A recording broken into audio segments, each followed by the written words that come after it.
What is going on, everybody? Welcome back to another episode 6 of the Unmuted Podcast, where we hit the unmute button, unmuted conversations. Did you miss me? Actually, don't answer that.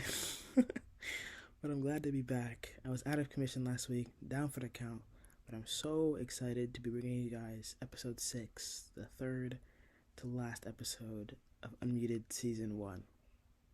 Woo! I wish I had that celebratory audio track, but I don't. Season 2 we will, but I don't right now.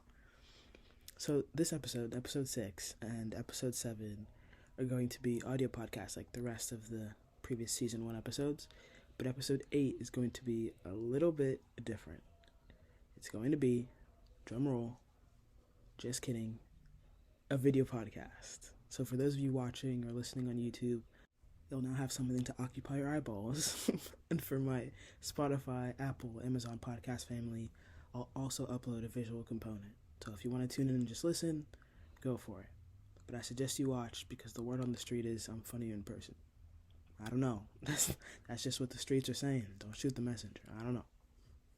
But anyway, in episode 8, the last episode of season 1, I really wanted to talk about things that are relevant to y'all. It's particularly relevant anyway. So I'm going to be asking y'all to send in questions you want answered surrounding any topic I've talked about this entire season. And feel free to suggest a topic if there's something that I haven't talked about yet that you want me to talk about. I'll be posting both on the Unmuted YouTube and Instagram page, asking y'all what you want to know or what you want me to talk about in the next week or so. So make sure to turn on your post notifications so you don't miss that post. Now, for today's episode, I want to talk about a question I think about a lot on and off again. And it's simple, really. It's, who am I? Simple, but not so simple. And it's a thought that I sit with often, especially as someone who's learning to not attach my self-worth to external characteristics or achievements. And it's an ongoing process, or at least it has been for me.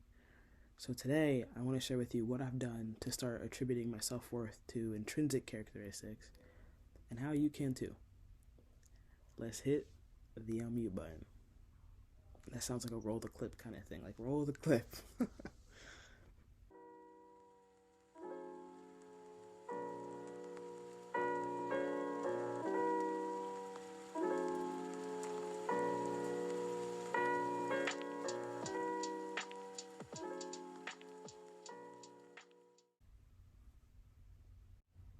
Who are you? When most people hear that question, they respond with a name. But the problem with that is your name is a label. And there's no doubt that names hold a lot of meaning. And it's not lost to me either that a lot of those names hold a rich history as well. But my point is, if I were to give your name to somebody else, does that make them the same as you? Well, no, it doesn't. Of course not.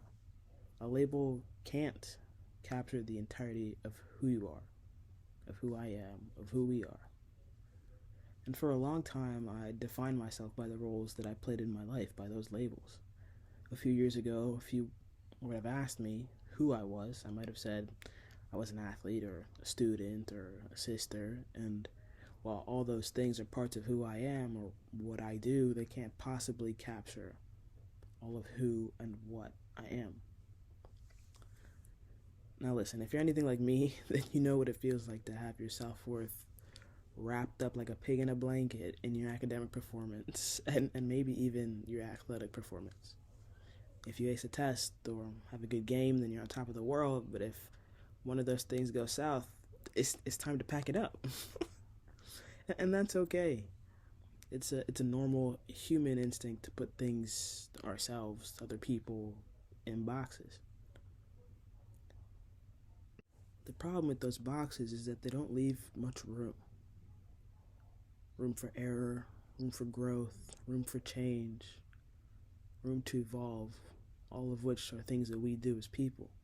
And it wasn't until I prayed for discernment and sat with my thoughts that I realized instead of defining myself by labels, why not define myself by morals, by values I hold? Because those are the things that make me who I am. Those are the things that make you who you are. Right? Anyone can have my name. Anyone can have your name. but not anyone can have our unique experiences that formulate or that inform how we exist in the world. And that's the challenge right there. Who are you when you step outside of the shelter that is the boxes that you or the people around you put you in? I know. I'm sorry. Tough question. Heavy hitter. My fault. But I have a simple, not easy, but simple exercise to help you start getting to the root of who you are. And hopefully, if I do my job right or explain it correctly, it'll help you articulate who you are when you strip away all the flesh and bone, and you're just left with a bare, naked soul. So give this exercise a try. I'm going to explain it, and I'm actually going to give you an example that I used in my own life, personal to me. So basically, what you're going to do is you're going to describe yourself using 3 things that aren't worldly or aren't tangible, right? These aren't things that you can necessarily point to. So it's not I have this job, or I play this instrument, or I have this many kids, or I live in this place. These are things that are intrinsic to who you are and don't necessarily have a label. And make sure that you say your name at the beginning. So for me it'd be I'm Casey and I ... So I'm going to give you a couple examples that I came up with, and hopefully it helps you come up with your own. First one is, I'm Casey, and I love the beginning of a new month or a new season because it feels like a chance to reorient myself. Other one is a little bit heavier maybe. I'm Casey, and my primary love language is quality time because it's in those moments with my people that I can truly see the people that I love. And it's in those moments where I feel the most seen by them as well. Now, don't be afraid to shy away from the negative ones too. And I don't even like that term negative, but the things that could maybe use some work, right? There are probably some things you'd like to change about yourself, and maybe they're deeply rooted, maybe they're more superficial things, but the important thing is to not mistake acknowledging a flaw for condemning yourself to having it forever, right? Like, you acknowledging it consciously is the first step in changing it for the better, right? That self-awareness piece is really the point of this entire exercise. So for me, it'd be I'm Casey, and I let negative occurrences in my life hold more weight than they need to, which distracts me from all the good around me.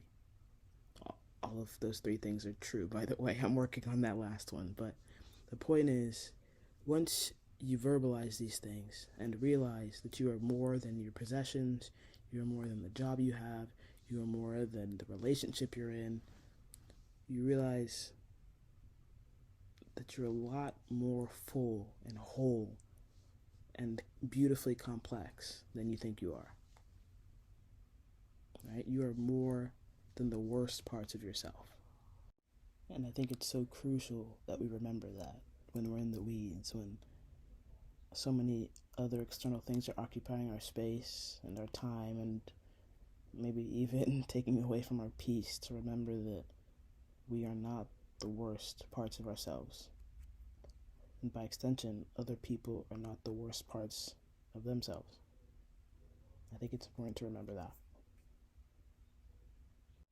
On that note, I think I've talked your ear off long enough. But all jokes aside, I hope this was helpful. I hope that it gave you some clarity. And if you're someone struggling to see a way forward right now, then know that I'm speaking to you, and I hope this episode can be a lantern in a dark tunnel. With that being said, thank you so much for tuning into this week's episode. It's good to be back, and I'll see you next Thursday. Until then, go hit the unmute button.